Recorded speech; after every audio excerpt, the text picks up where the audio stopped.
Good evening. This is the special board meeting budget study session for the Carpinteria Unified School District on April 17th, 2018. Calling the meeting to order. Please rise for Pledge of Allegiance. Salute Pledge allegiance to the flag of the United States of America and to the republic for which it stands, one nation, under God, indivisible, with liberty and justice for all.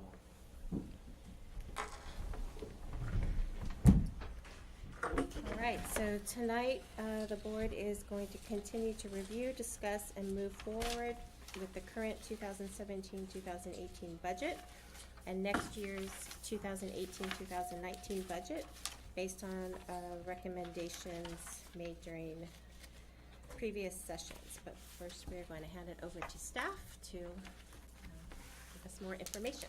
Great. So we have provided you with a packet and then a document that says page 1, and that's the updated information that replaces page 21 in your document. The history of compensation increases. So I'm going to begin.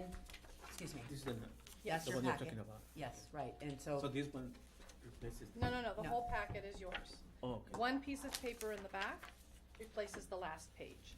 Oh, got it. Okay. So I'm going to start, and then Maureen is going to point out any changes in the information since the last time we were together. But before we begin, I just wanted to announce that our virtual enterprise team from CHS, proudly in New York, won first place for their booth. So congratulations to our students, and we look forward to them joining us at a board meeting and share with us their experiences in New York. Great. I'm sure tomorrow's the competition, so watch out. Yeah. Carpinteria High School's there. Okay, so we'll start with page 4, just to review our district goals. We're developing a budget that will support increasing student learning, promoting safe and respectful schools. We want to develop our budgets that support our educational programs while at the same time maintain fiscal sustainability. We are interested in providing resources that increase efficiency and effectiveness of our district operations, and we're interested in building community support and engagement. When we develop the budget, we work with several core budgeting principles. We remind ourselves that students and their learning are at the center of decisions. Teaching and learning conditions matter for student success, and that's related to supporting teachers and staff, and that requested resources for all programs, services, and activities reflect our core values of academic achievement, respectful community, and continuous improvement. And in terms of the budget development process, I wanted to point out that we're in almost the end of April, we're in the middle of April, but by May 8th at that board meeting, we will be presenting the estimate actuals and the actual proposed budget for 2018-19. So now we're going to turn to page 8, and Maureen will start with the county property tax update. So this slide hasn't changed much since we presented before. This just goes over again the lost assessed value due to the disasters, and at the very bottom of the page in the red box, it shows our 17-18 AB8 taxes, as well as what we're going to be losing in 18-19 for the assessed value, and it'll come in as a adjustment to the prior year in 18-19. Maureen, has the meeting happened with the union on this yet? We'll be going over it tomorrow Okay. in negotiations. I have a question. Sure. Okay, 179,000 is it could be higher? The same that we talked about. It hasn't changed. It hasn't changed, but it might. No, No, that's the number they're giving. It's 179,000. So it's final like this, right? It could change at year end in June. It could change. That's the estimate now. Actual tax losses. This is the hard number they're giving us at what they call a P2, which is we get 2 estimates in the middle one in October, one now. We go by the spring estimate for actuals, and then by the first 2 weeks of July, we get actual receipts, because sometimes there's adjustments to prior year. So it could change slightly. I don't think it'll change much.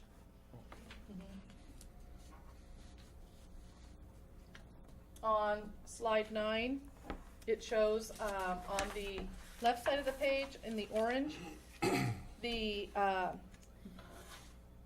increase over prior year has shifted, where before we had the decrease happening in 17-18.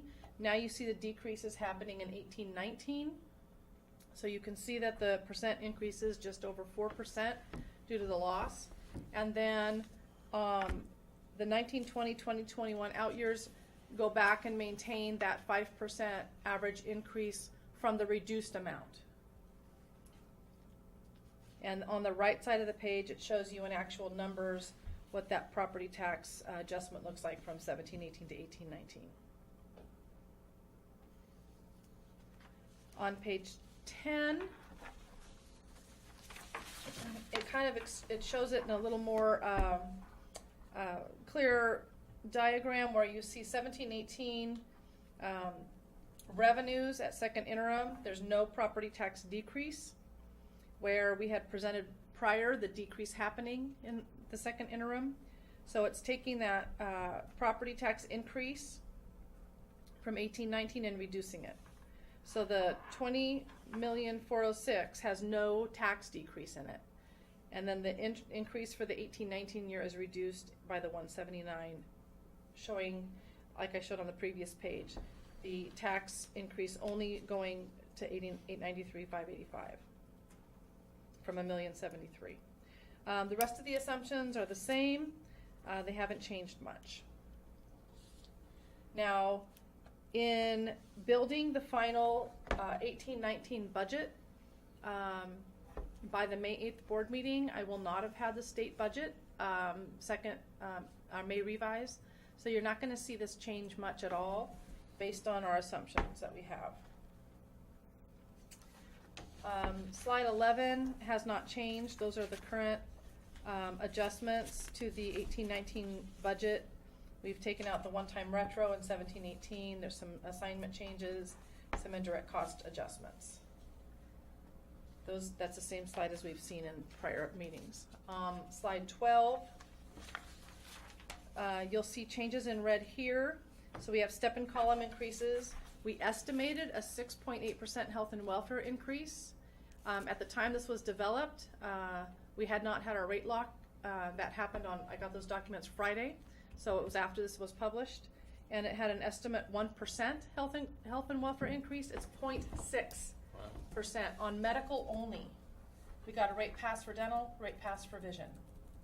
So when you look at the whole package, it's less than a 0.6, but the medical package was a 0.6. And that's on the plan that the district pays for. There were some, Kaiser did have about a 4% increase, and some of the Kaiser HMO and Kaiser PPO plans had increases. Pension increases, STRS won't change, that's in statute. PERS, however, did finalize, when did I get that? Wednesday or Thursday, did finalize their rate for 18-19, and it's 18.063, not much different than I projected, so you won't see much of a change there. Utilities, property and liability, those are still the same amount of estimates. I don't have the property and liability rate for next year yet. The other thing that I'm going to mention, and it is not built into this because it's not part of these major drivers, but our workers' comp rate went from 2.56 to 1.335. It was cut in half. The workers' comp JP that we belong to has a bylaw that caps the reserves, and they have like 5 times the reserve cap. So the board decided to rate reduce rather than to give money back, because that rate reduction will last longer. So I'll take the rate reduction. So that will be reflected in the May 8th budget that you'll see. We have had our first negotiation session last Wednesday, and we'll meet again tomorrow. I want to note at the bottom of page C, there's an asterisk, what an average cost of living is, a 1% cost of living is, and that we have not concluded negotiations for the 18-19 year. So those not any proposed increase is not in these numbers. So you can see at the cost of a 1%, you know, we also have to be aware that through negotiations, in all likelihood, we'll be giving some increase. The proposed program improvements, in red again, are some changes to the assumptions where we were anticipating 2 teachers for the high school electives and middle school electives. We're only going to have 1. So we were able to take that increase of 206 down to 103. That's art. Art. Art.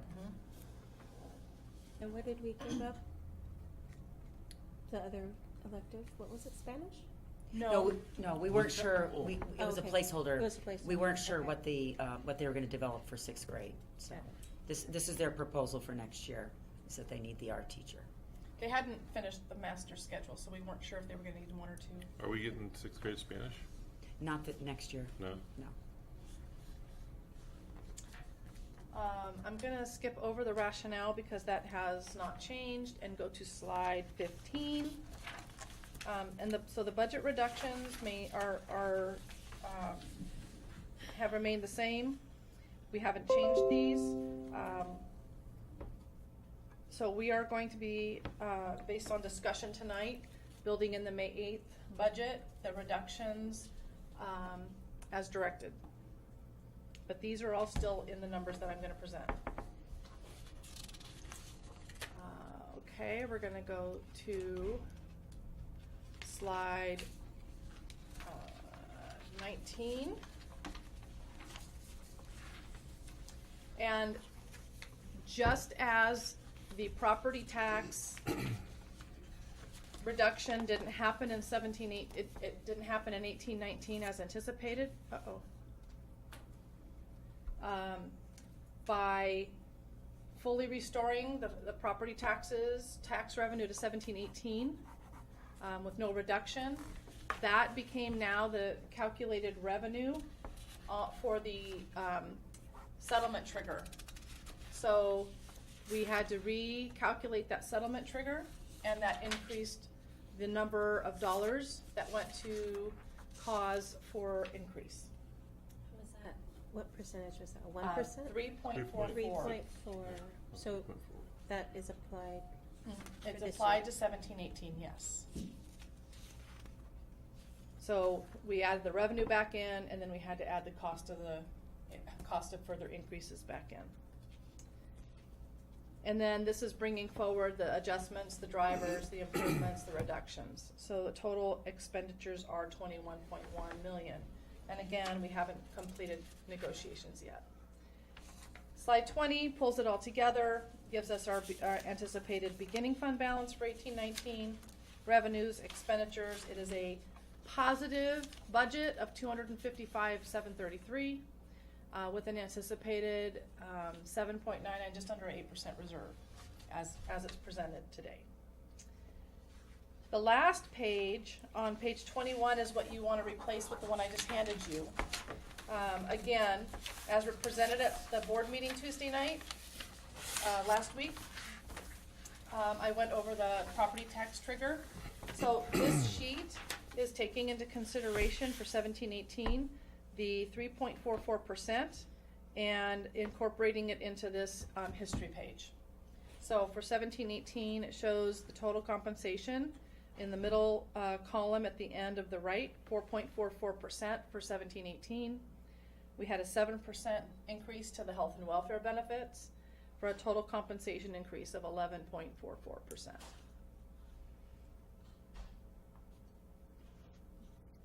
So I want to also point out that the average cost of living over the span of 8 years is 2.5, and the average health and welfare increase over the same span is about 5.75. So with 18-19's health and welfare being only a 0.6, you can look at this 8-year history, and never has it been, I mean, we had a 2% and a 3%, but this is under 1%. It's just unprecedented. So it's a great break for us. Great break. So that is where we are right now.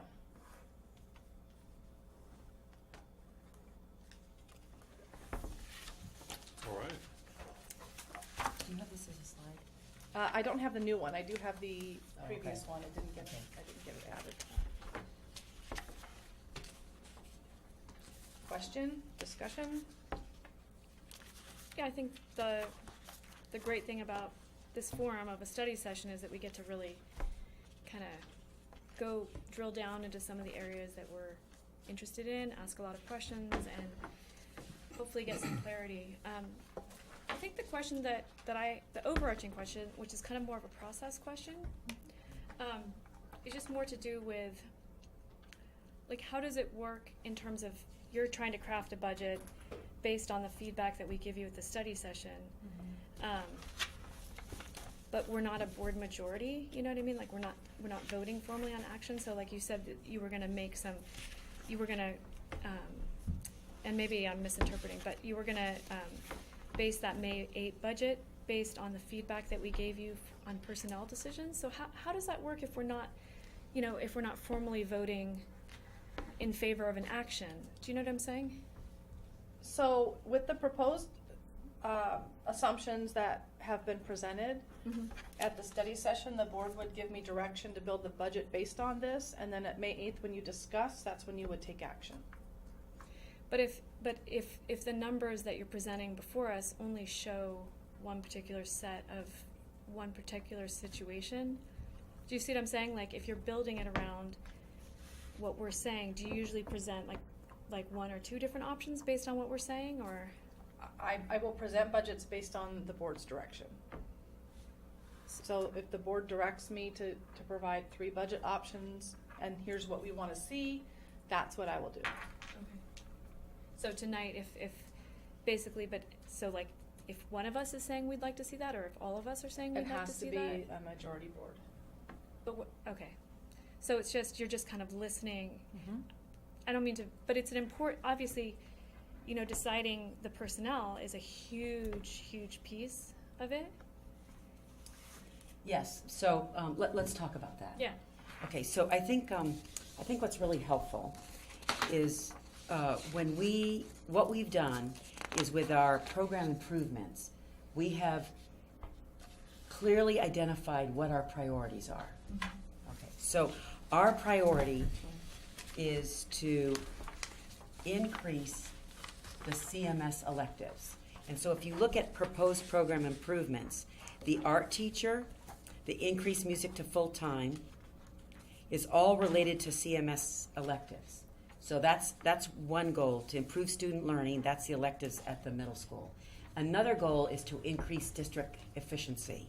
So that's the HR technician. The Chromebooks is, again, student learning. And then the last 3, 16,000 and 11,000 and 4,000, I mean, you're talking about, what, $27,000, $31,000? That will be more efficient, but it's $31,000 in a $21 million budget. So the major increases are related to increasing student learning and increasing district efficiency. So it's the program improvements that these are our priorities. Then if we're going to implement these improvements, we have to make reductions because we have 2 issues. One is we're now overspending currently, and number 2, we're adding to an overspent budget. So that's why we're making significant reductions. And in our district budget, the only place you can make reductions significantly is in personnel. Now we looked at contracts, which we appreciate. That was a great suggestion in the first budget session. And so we looked at contracts. We were able to reduce contracts $100,000. But it's only salaries in our budget that are going to make a difference for us to be able to reach $764,000. There's supplies, materials, no non-salary items will add up to $764,000. So it's people. So then as a leadership team, we have to decide what's more important to us. Instructional assistants at the high school that are in the locker rooms, or an art teacher. I mean, that's what we're doing, is we're balancing priorities. And essentially, that's what you do as you're developing a budget and moving forward, is you start with your core budget principles, and you start with your district goals for improvement, and then the recommendations that you're making are directly related to those improvement efforts. So you're absolutely right. You've mentioned earlier, Maureen, about value. And I think what you're seeing is that in this budget, it's very clear what we value. Well, I think the piece that I'm struggling with, I think, is really the process by which we form agreement and come to consensus.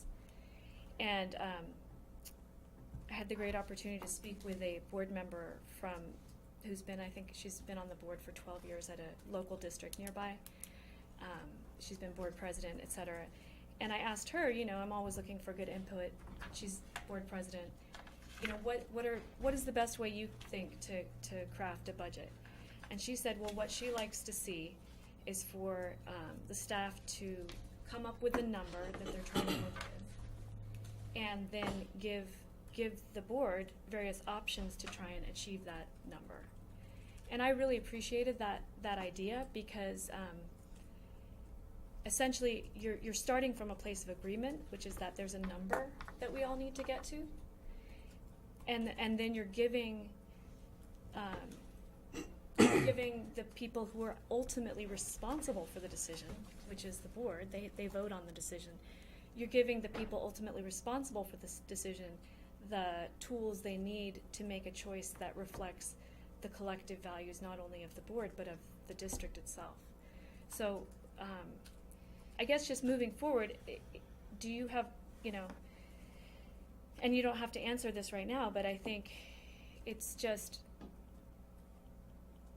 what is the number we're trying to achieve? And maybe on my own, in between this meeting and the next time, I can kind of look at these different things here, because I think I liked her feedback in the sense that it's starting from the idea that we're all on the same page. We all agree that this number needs to be achieved, and the question is then how to get to that number. So let me help you think that through. In terms of a number, maybe I could present another related to it, in that one of our goals, really the budget really needs, from my perspective, or our perspective, needs to be developed from your district goals. So one of our district goals is fiscal sustainability. So you might then think about, in terms of a particular number, that we're looking at a budget that can be sustainable, and that can be evaluated by your reserves. And the state says 3%. Our board policy says work towards 10%. So I think what we were, and we've been overspending, so we were looking at keeping our reserves, between 7 and 10%.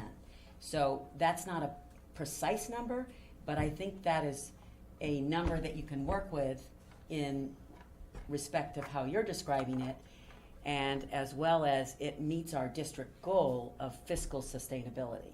So that might be how I interpret the information that your colleague was sharing with you, because we really have to focus on students and their learning. And so what we're thinking about is, what improvements can we make for the next school year that are going to directly affect each and every student in their classroom, that is going to improve learning. So our numbers are really revolved around what achievement level do we want our students to have. So we're looking at program improvement efforts and a budget that would support that. And again, we can't take huge steps, but we have to take small steps to get there. So a small step is increasing the elective. A small step is some Chromebooks. So that's, and there's only a few goals that actually we can afford right now for efficiency, but we're starting small, because again, I'll point out that we are overspending in this current year.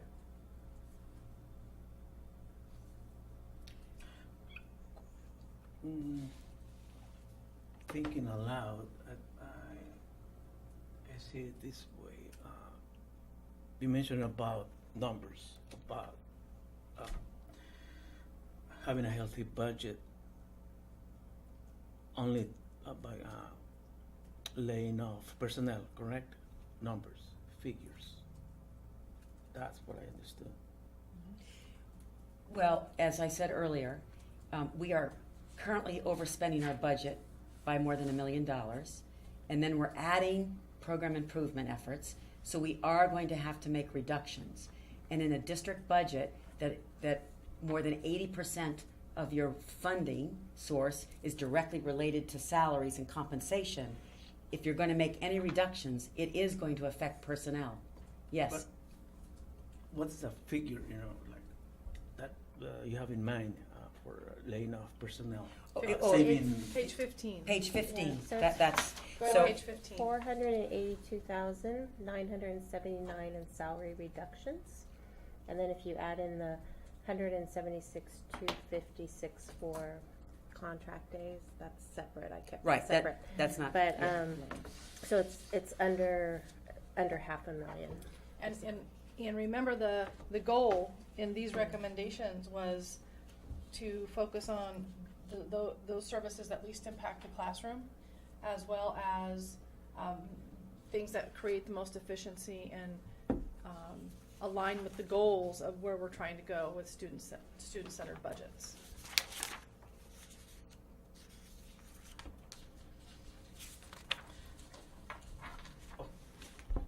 The question that comes to mind is that, okay, let's say, I don't know the total number of employees that are going to be laid off. I don't know how many. 57 got big pink slips or so. Let's say that, I don't know, 10, 12 of them are going to be laid off. No, I don't actually, know. Actually, do you Yes. have a figure? yes, it's on page. Let's see. 15 are the reductions. Yeah. So are you talking about the classroom aides? Yeah, page 17. Page 17. Yes. Uh, Yeah, there are 6 classroom aides, 2 at the high school and 4 at the middle school. 6 classrooms. Yeah. So under, And not full-time FTE. They're Yeah. part-time FTE, pieces of FTE. 6 people who will be losing their jobs? Not No. necessarily, Okay. no. But 6, So, what is well, it? district-wide, Yeah, there'll be at the end of the 6 day. At the end of the There'll be day, there'll be 6 6 less people. Classroom positions aides. in the district. Now, we've already received Including middle school and high school, district-wide, or district-wide. because there's bumping. So that's people are gonna end up in different jobs that they have currently, probably through the bumping process, or maybe not. We've already had some retirements, and we're hoping through attrition, nobody will lose their job. So, we're bringing positions back. You just haven't seen that yet at the board, because we're finalizing that FTE. So the resolution for the classroom aides, we have to let them all be noticed because of the bumping process. So we may be only losing 6 positions, but it's gonna affect everybody because we have to assign by seniority. Unless we have 6 people decide not to come back. Right. So it's technical, it's driven by the union contract, it's driven by Ed Code, the process is driven by that. So here I can explain it a different way. Currently, let's say we have 57 instructional assistant positions. Correct. And we're going to reduce it by 6 to 51. Now, let's say that next year we only have 51 people that want to work as instructional assistants, then all those 51 will have those instructional assistant positions. Because out of 57, maybe 6 decide they're not coming back. At the same time, if you have only 51 positions and you have 54 people that want it, then there's going to be people that are not going to have that job next year. I think that last board meeting, Maureen, you said that there were 4 resignations already? No, I didn't say that. I just said that right now that we have received a couple. A couple. Yeah. We don't, Someone mentioned 4 resignations. I didn't mention that. Maybe Deanna did, I didn't. Yeah, that's right. I don't know. I don't have a number. So let's say, okay, you have 2 right now, correct? Resignations. We don't know that. I don't know. No, we don't. Let's say know. that before the end of the school year, you have 4 resignations. Then Yes. what does that mean? Well, okay. That means that It means that 2 will still not be able to come back because we had 57 positions. We're going to have 51 positions. So if only 2 of the 6 resign, there's 4 people that won't have a job as an instructional assistant. But I thought they were gonna be rehired. 51 will be rehired next. Yes, 51 will be rehired. We have 57 positions. We're cutting 6, and next year we'll have 51 positions of instructional assistants.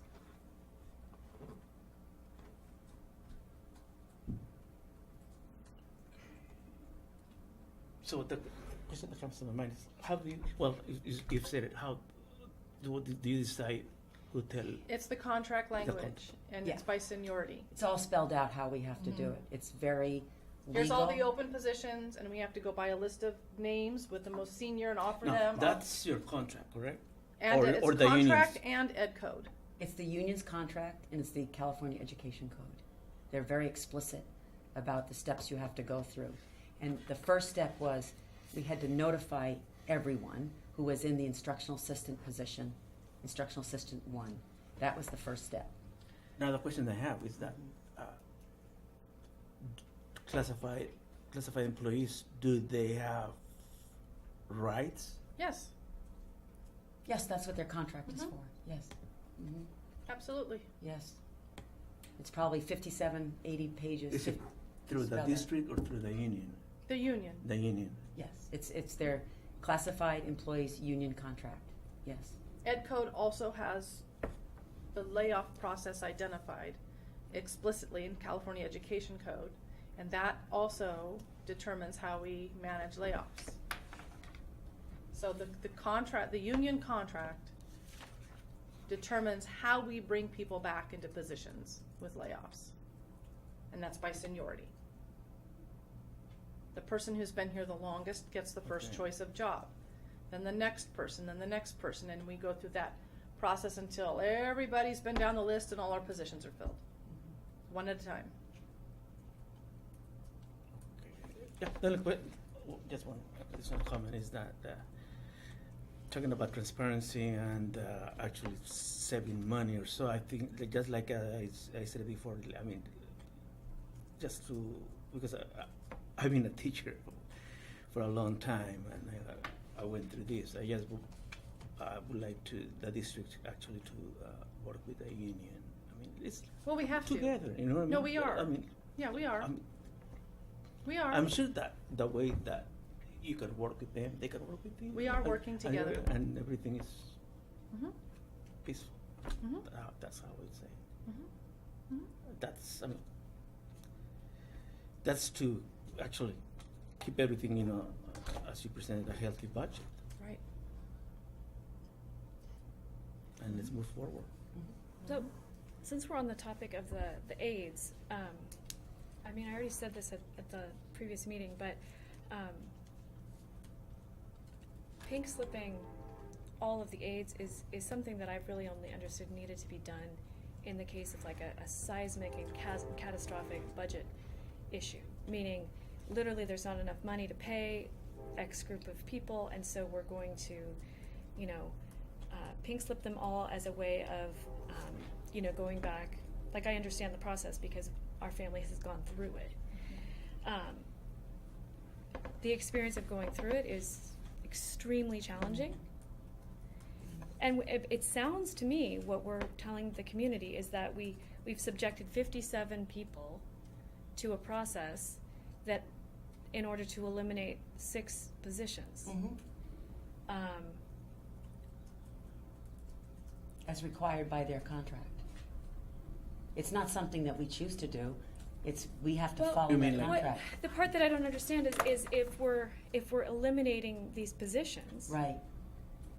I don't understand why we couldn't have just done a reduction of who? passed one of those resolutions that's saying like we basically no longer have a need for for aides at the high school and aides, yeah, I don't know what it's called, there's a formal term We- for it, so but the we pass a resolution Mhm. of no longer needing Right. these So- types of Mhm. people. Right. So why wasn't that done in You this mean, case? The talking about resolution- like the 6 instructional aides instead of the 57? Right, like why not just pink slip the 6 aides at these 2 schools who are no longer gonna have positions? Because according to their contract, they have seniority to any instructional assistant position in our district, and we have 57 positions. They don't work for that particular school or that position. They work for the district as an instructional assistant. So by their contract and their rights, their seniority says, I have the right to work in the district more than you might have the right, or you might have the right. It doesn't matter So- whether I'm at the high school or I'm in kindergarten as an instructional assistant. We have 57 employees that are in the category of instructional assistant 1. By their contract, it says that all 57 can work in any of our instructional assistant positions. So that's why we could not do what makes sense to everybody, is that you just pink slip those positions that you're not going to have next year. But it's because of the seniority and the way that it's, the reduction in force is identified in the classified contract, that you have to do the first step in giving pink slips to everybody. And then the second step is you identify the 51 positions we're going to have next year and the seniority list. And then the third step is that you have to offer all the 51 jobs to number 1 on the list, number 2 on the list, number 3 on the list, and you go down the list. It's a very complex and careful procedure that we don't violate any individual's What about rights. salary-wise? It doesn't matter. It doesn't salary. matter? No. No. You have to realize too, the resolution passed at the board Tuesday night last week was both for lack of funds and reduction of hours. So they weren't all laid off for lack of funds. They were laid off because they may have reduction of hours in the bumping process. So the letters that they're going to get, will give them a box to check. I choose to invoke my bumping rights, meaning, they have rights to a job, or I choose to take the layoff. So, they can choose not to come back. And ultimately, once everybody is placed, we're going to be eliminating 6 positions, not 57.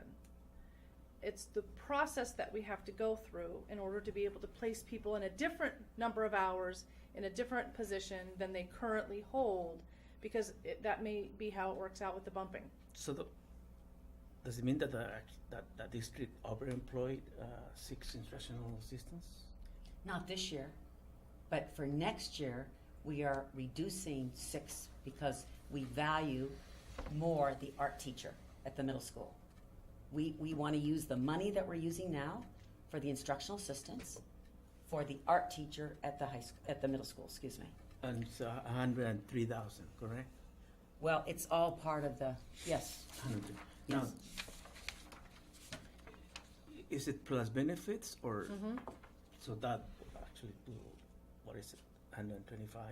It's a total of, we're looking to save a total of $108,000. That's right, that's on page 15.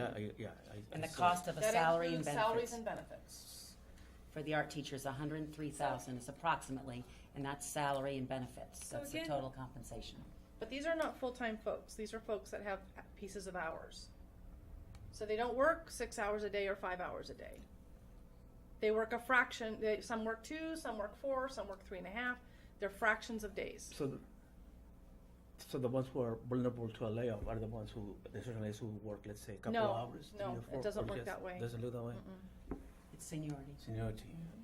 according to their contract. So how many would you have had to lay off before you pink slipped everybody? It wouldn't matter. 1. If you, in order to lay off one instructional Then aide, it goes through the bumping process. you have to, Yes. you have to lay off every single one. Yes, and even then if it's like they're providing a service that is Yep. no longer needed in the district. one layoff invokes the bumping rights of all. That's the contract. So there's been, I want to refocus a little bit on what people have been talking about a lot at Canalino, which is, and at Aliso too, which is the de facto elimination of the PE program at our elementary schools. So Now, we're can- not eliminating the PE Well, program. hold on. So I call it de facto because there's not a line item that says eliminating PE program, but you have to kind of read between the lines, which means this non-contract teacher here on page 15 is the PE teacher at Elisa. Is that correct? Yes. Okay. And is one of the classroom aides who's being eliminated the PE teacher at Catalino?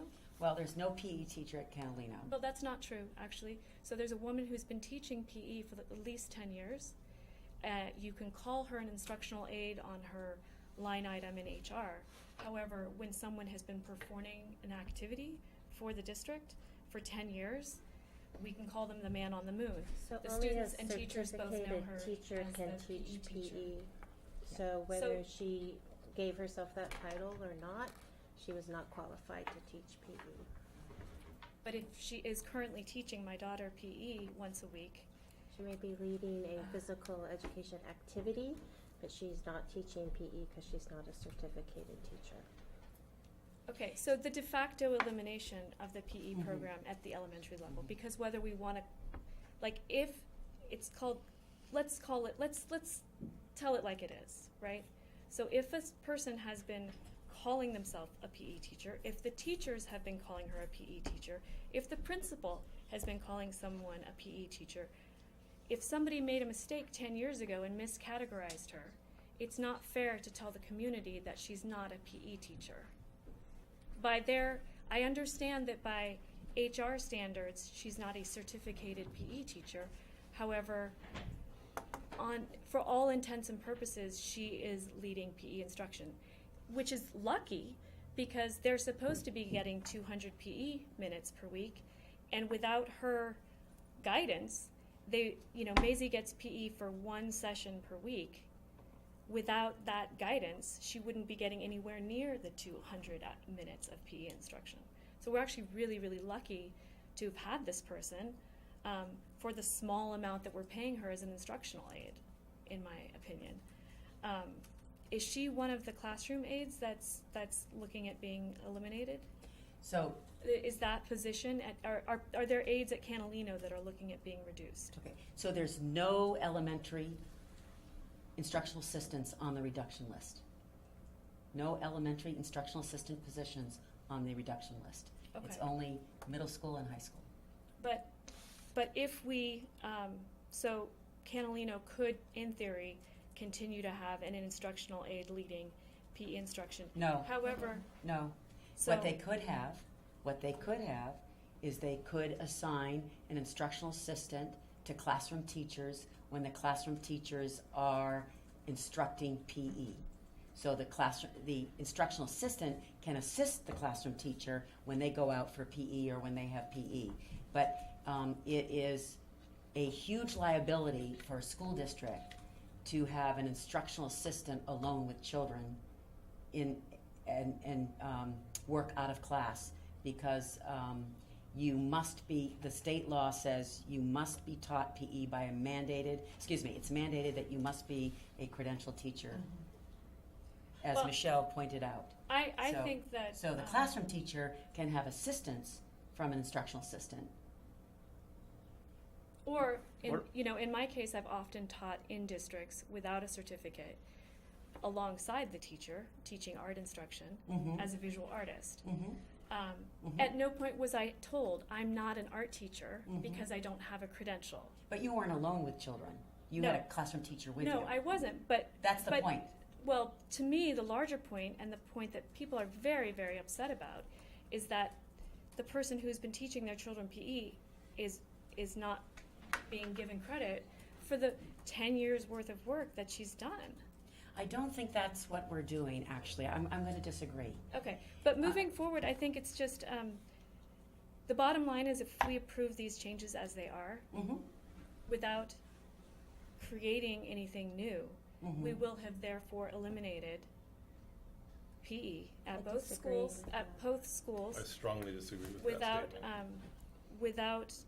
without creating an alternative. This is at a time when the obesity epidemic is on its rise, and our lowest income children are the ones that often are suffering the most. And so in terms of values, $39,000, again, sometimes we inherit these situations that we didn't create, and I understand kind of like what I said with Gianna last week. It's messy. You get a situation and it's messy. However, it's a disservice to the schools to just come in and eliminate a program that's been working for them without finding a way to say, we're basically, if we approve this and we eliminate this non-contract teacher, we're creating a new problem. I don't think so. Which is taking a PE teacher who's working really successfully there and taking her out without working with her and the school and trying to find a solution. We do have a solution. The solution is that that at each school site, at each grade level, they will identify the 200 minutes for the study of the PE lessons at each grade level will be identified in 3-week units. So each grade level team from kindergarten through 5th grade will have 12 3-week units of PE based on the California PE standards. And all of those activities will be identified, and then each school site will identify the expertise they need to support them for that particular activity. For example, they could determine that at 3rd grade they're going to have swimming for 3 weeks, and they'll determine what that looks like. Or they could have bike safety, or they could decide they're going to do cooperative games, and then we will find the resources to support them in developing the teachers so they can provide the cooperative games and the physical activities that are related to the California standards. Because we have PE standards at each grade level that have been identified. And I'm confident that our teachers can work to identify what the activities will be to meet those standards. Because in most districts in California, the classroom teachers are teaching PE. Very few districts have PE specialists. I have a question. What about in elementary? What about the district's liability? The liability right now is Having high a classroom because teacher, that's what the law mandates. law You mandates. must have a classroom teacher. You must have a credentialed teacher, either a credentialed PE teacher or a credentialed classroom teacher. Teach PE 200 minutes in 2 weeks. That is what the Ed Code, that's the law. And we've not been following it. So we're not going to continue to violate the Ed Code. Again, I think I understand where things are coming from, but again, I think that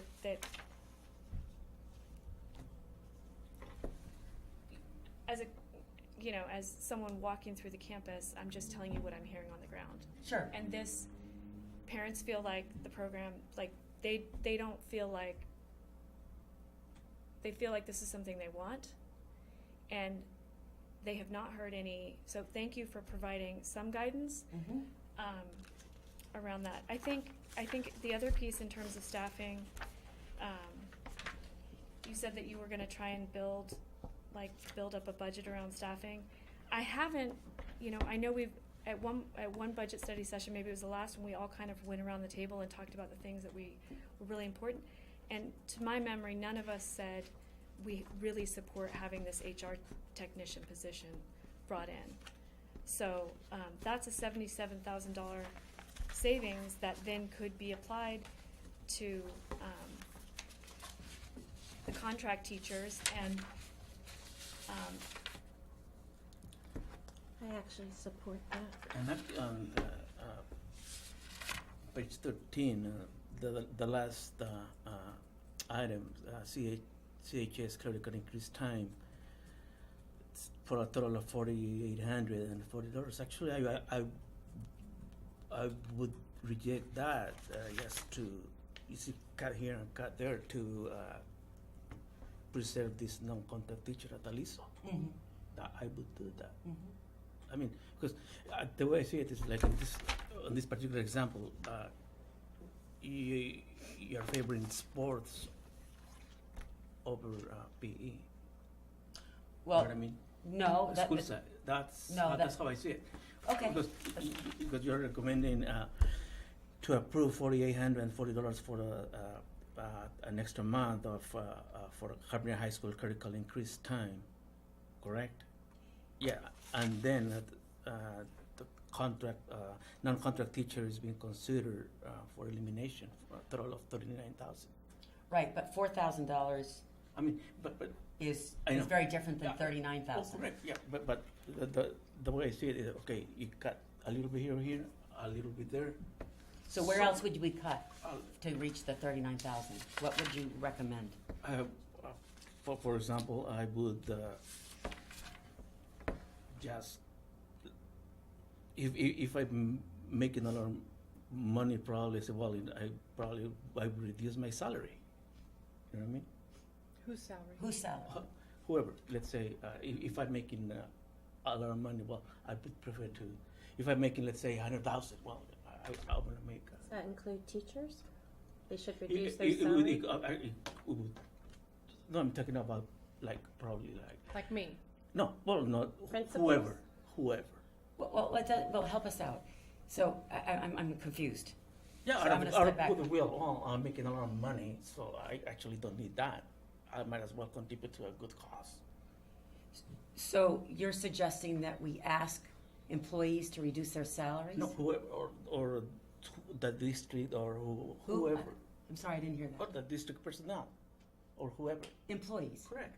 So that's I mean, staff, teachers, I mean, administrators, correct. to reduce their salaries.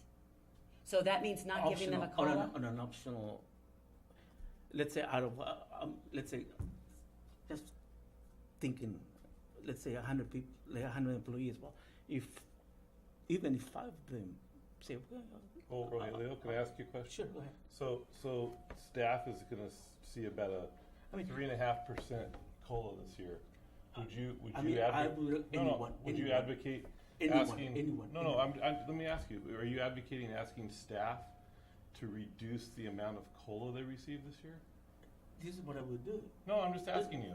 Is that, I mean, it's yes I or mean, no? We're talking about 39,000. Yes. Okay, plus, let's say 4,800, let's make it 5. That's 34,000. There's a way to come up with 34,000.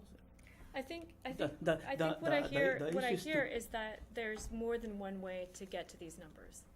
But right now Sure. we're being presented with only one way to get to these numbers, and it's frustrating. It's not frustrating if you agree with the numbers and if you agree with everything. Again, I think we're all intelligent people, and we all understand that it's better to have your cost savings greater than your cost expenditures. So that's good, right? And I think we all understand that, these numbers are in line with what we need to keep the district sustainable. I think the only thing that we may not be on the same page about is how to get there. But again, for me, it feels fairly rigid in the sense that if this is the only options we're being allowed, it is sort of, it doesn't give us a lot of movement or a lot of room to create suggestions. However, I just did hear, I brought up the HR technician as a possible movement. I believe Michelle supported that. I don't know if Roger supports that, but if he did, that would be a fairly large You support cutting it? majority. No, I support the reorganization to have the HR technician in replace of. So you support that I addition? support Do you the support it? addition, Because the the total- reduction. The total is, what is The it? program improvement. 77,353. Sorry, So I think maybe we're I was talking on about the two wrong different things. page. Is that- We Okay. are. The HR technician, I was just saying if we worked with that, reduce that, there's like, instead of creating a full-time position, drop that down and allowed for that elusive, we don't wanna get into the specifics of things, I understand, but, I think we've the already gone there with non-contract that. teacher. Well, in order for us to have a credentialed PE teacher at Aliso, we need one at Catalino and Summerland. So, as we showed you, even if for the 200 minutes, you need a full-time PE specialist. And even the PE specialist at Aliso is not providing full-time PE, the 200 minutes. So Diana, Yes. I remember either the last budget study session or the one before, we had those additions Yes. for PE and for full-time art at all campuses. We did that and on the it, 27th. And it came up, I mean, Not art. each one was about Not art, just PE. just PE. It was Just about PE. 300. It was about 300 and some odd $1,000 Yes. addition Yes. to add 309,000. PE. I'm not suggesting such a radical. What I'm trying to say, I guess, is we've had status quo for a long time. Okay, maybe we know that having an uncertificated PE teacher teaching PE at either campus is not necessarily sustainable long term for a variety of reasons. However, it is what It's it not is right legal. now. It's not legal. It is what it is right now, and why not? One of the people is a certificated teacher, so and because certificated teachers are allowed to teach PE, she is allowed to do what she's doing. Mm-hmm. A teacher, let's use it in the realm of, because whatever, a teacher who is certificated can teach PE to students solo. But not for $39,000. That $39,000 only reflects the money that is out of the operating budget. Mm-hmm. So she is not providing the 200 minutes of PE to every classroom. So she is not providing Okay, the but mandated PE. What I'm trying to say is kind of similar to what I was saying last time. There's a mess that's been inherited. Yes. Okay. And I'm in support of getting out of that, like transitioning into another way over the course of next year, and letting all parties know that this is, a 1-year solution, and next year we're going to find a solution to this, because it's not a sustainable solution. So, because I think it's solid bang for our buck in the sense of like how little money that is and what the students are getting for that amount. And so, and again, if we go back and say, oh, well, we don't have the money for that, again, I think with the HR technician, I think there is some play. Does that, that we're creating a new position, does it have to be full-time the first year? Well, Does it have to be this and that? Or finding another possible area I thought of is with the contracts. I really appreciate that you went back and were able to find some money there with the contracts. What I was wondering is, it looks like, and correct me if I'm wrong because I could have misunderstood, but did you just sort of shave 10% off all of a particular type of contract? no, because there's some contracts we have to have. Yeah, this No, we- 100,000 will be very difficult, It's a To really implement. challenge. and it will be very hard. Oh, it says remaining, okay, sorry, I'm just looking at page number 17, services and operating cost savings. Current professional learning service contracts will not be renewed. Yeah, those are the big ones. It's it's about a 10% cost, but it's not just a targeted, roll them all 10% off. No, you Some of can't. these are contracts that are for our infrastructure that we can't reduce.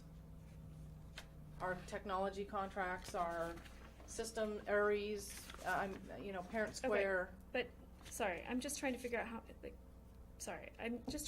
much cost savings are we achieving through number 4, the budget Close to reductions? $100,000.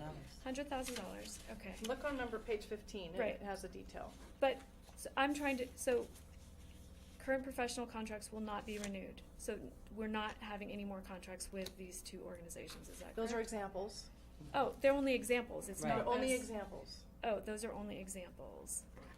Okay, so, and then remaining professionals, so you haven't actually identified which ones it will be? We won't know until the year starts. We are gonna deny sites who want to bring consultants in to do special projects at the schools, because that's really all that there is left that are not mandatory. Okay, so these are just, so remaining, that's why Mhm. I'm confused, because I read this as, remaining professional services contracts have been reduced, like it sounds like it's already been done, Included. with have been reduced, Right. so, but they haven't been reduced? It says they will not be renewed. No, They have been Okay, And reduced. remaining. the remaining professional services Have been reduced. have been reduced by 10%. So we've got some remaining professional services, for example, AgriTurf, carpet cleaning, those were reduced by 10%. But our full professional learning, professional development contracts, like Santa Barbara County Office, UC Regents, we contract with a variety of professional learning providers. we are not gonna renew those contracts. Okay. So that's So our what's, cost and savings. what's the cost savings with just those ones? There are hundreds of contracts. Oh, I see, okay. Okay, so I thought it was more No, it's complex. specific. No. Okay. Well, maybe, I mean, We can go back and, I think what you're getting at. Yeah. May I check for understanding? sure. Is that go back and look at the contracts and see if there's any more you can get out of there. And I think we've combed it, but we can go back and look again. Or if you, I mean, if you haven't, because what if there's a chance there's really not 100,000, then that's going to be a big problem. Do you know what I mean? Well, So- we are going to, there is going to be 100,000. Okay, well then That- I would that- say that- perhaps there's more There's because, going to be a lot of no answers when people want to do things. well, I mean, I don't have enough information to really make a good Mhm. opinion on that one way or the Okay. other. Do you know what I mean? Like, Mhm. but just going back to staffing. That's why we hire the professionals. I think they have all the more information than we do. So just going back to staffing, What page are you looking at? sorry, I'm a little all over the place.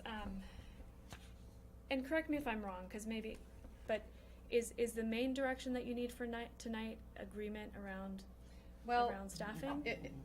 No. No, I think we're pretty comfortable with what information we've received from you. Okay. And we're just waiting for our final figures.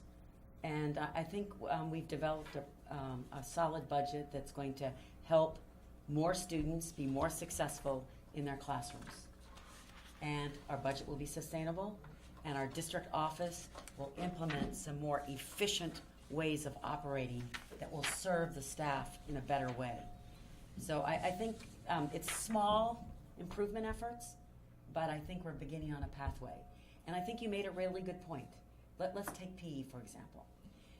We're trying to do a transition, but it makes complete sense that as we move ahead, that as we think about budget priorities for the next few years, that perhaps art specialists and PE specialists all become part of our budget priorities, and we figure out where we're going to reduce or how we're going to use budget increases to make that a priority moving forward.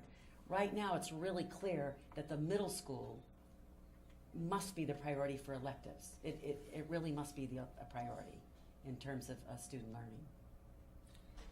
Well, I just think two things. I mean, I think we're getting closer, and I would really like to see this board approve this budget unanimously. However, I can't. I would say I'm in fairly strong. I'm getting closer to agreeing with the numbers. However, this budget does not reflect my values roadmap in the sense that it contained, I think, the way that the instructional aids were dealt with and the way the PE program is having this de facto elimination, it's caught the community off guard and they're surprised. And our whole thing is no surprises. Right. Mm-hmm. So the community has been really surprised and not in a happy way. Mm-hmm. But it's not too late. We haven't passed this budget. Right. So I think that perhaps with some more creativity and some more options, perhaps the PE program could be salvaged. I think that we did come together over electives, and that's something that I think we've had very little disagreement over. So, I think it's now we're kind of getting into the details of what we'd like to see. And I think the other thing is I would love to see more direct analysis in terms of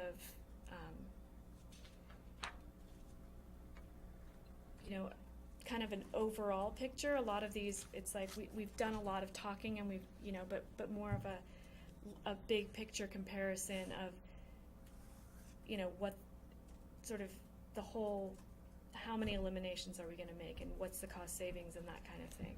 So So that's on page But it's like 15. we're looking at it we're looking at it section by section rather than the the whole budget kind of side by side. I'm not understanding that. Well, Help me out. I can give you. Do you mean like a total? Maybe this would help. Do you mean like? Page 20, how it affects our year-end balance. Do you mean line items like the whole maintenance operation budget and what it would look like when you have $138,000 less for that budget? Basically what you've got here. But for me, I guess because I'm such a visually oriented person, and I could just do it myself. But side by side, what side by side? Well, just like the whole, for lack of a better term, like I would call it like a profit and loss statement. Like the whole, like all the different, because we've talked about a lot of different cost savings and, things we've added and things we've taken out. So like, as we're getting ready to actually vote on something, I think it's really important, and you'll probably do this anyway, so it's not really giving you direction. But anyways, if you're not understanding, You'll see I can, the whole thing on yeah, the 8th. right. Yeah. So yeah. you probably would have. I think I know what you mean, Yeah. and you'll see that. Yeah. Yeah. Sorry, I'm yeah. not being very No, clear. I get it. I think I know what you want Yeah. to see. Yeah. So I mean, yeah, just personally, I'd like to see some options around wiggle room. Like, is there wiggle room? Are there other options? But it doesn't sound like things are headed that way. And I'm still clear. Yeah, there are always options. Is So- the HR I'm sorry, Michelle. I really didn't understand. Do you support having that HR technician? I support their recommendation. Okay, I misunderstood you. So there are always options.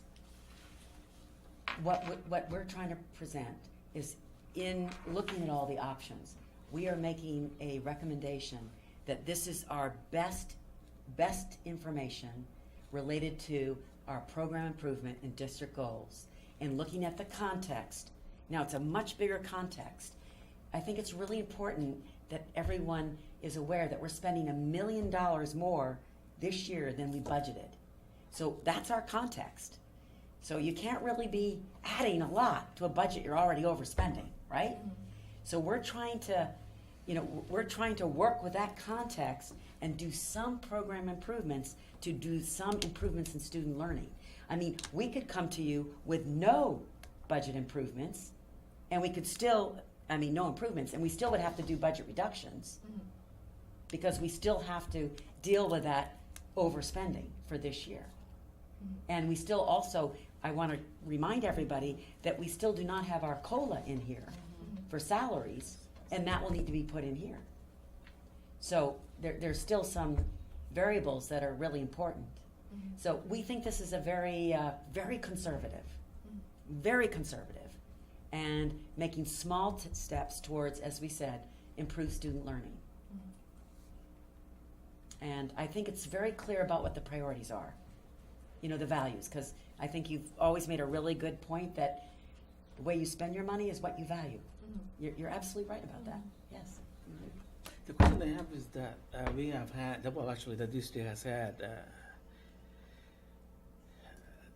a deficit for the last 3 or 4 years, and the question is why? We're overspending our revenue. Why? Because you didn't make the reductions. Health insurance Yes. is a biggie. Same- Yeah. same- CalSTRS and CalPERS, which were unexpected back, basically uncontrolled. The same. So- All districts are struggling with those I increases. understand that, but Those are the that two is why, biggies, like a big employer, like any other big company, thinks ahead. Well, things might change in the future. Why we have a reserve. That's your reserve. So the labor contract mandates that currently says that the district will pay for any increases in the health insurance program, and that's averaged, it's gone up for over the last 7 years. It's gone up almost $600 a year per employee. Right. And your revenue has not gone up like that. So when your revenue doesn't increase, but your cost drivers, which you That's have like no control that's over. like a 50% increase over 7 or 8 years. So, I mean, I think to me it raises the point that maybe some macro analysis needs to be done in terms of, like, because there are steps there there are property tax increases that if we're having problems and we're going to continue having problems, there are steps that can be taken.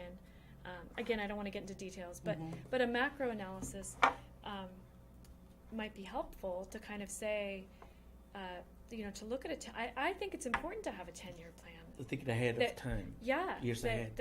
that says, I mean, of course you can't see the future, but we just passed a bond measure that's a 30-year plan, and we were able to say, to try to look 30 years into the future. And I do agree that if we're operating in an unsustainable way, which is what deficit spending is, the clock's going to tick at some point, and the time's going to run out on that. So I think it's something that wouldn't be impossible to do. I mean, I know it would take some time. But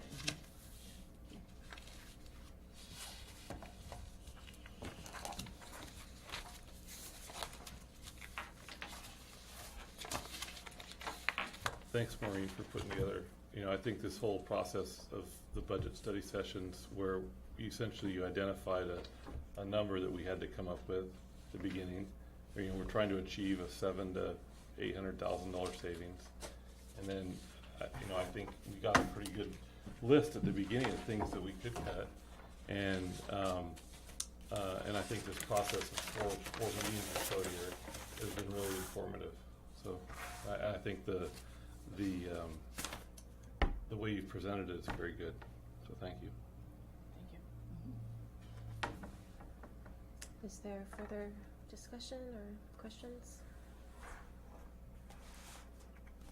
Okay, so I guess we're looking forward to the May 8th presentation. Yes. For approval. Yes. Okay. We have a public comment?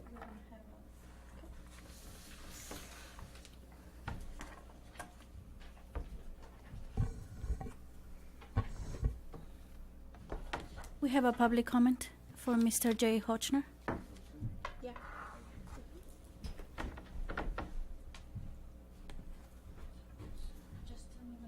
Thank you. I will. One moment.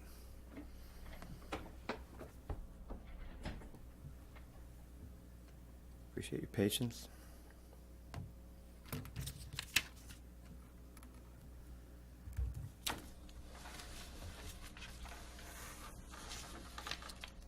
Alrighty. Thank you. Ready? Yep. Alrighty. My name is Jay Hochner, and I represent the union, as many of you know. Let's see. I have an observation as I listen to the board's conversations. At one point, Mr. Delgado suggested that the district could look at salaries for potential new monies, cutting salaries. The board and the superintendent inquired upon which salaries should be reduced. And Mr. Delgado did not state any specific salaries, but suggested that was something to look at. Rather than reduce salaries, perhaps the district should consider expenditures that are clearly out of whack when compared to other districts regionally and statewide. Two examples I can provide. Examining CUSD's labor cost reveals some really interesting and enlightening information.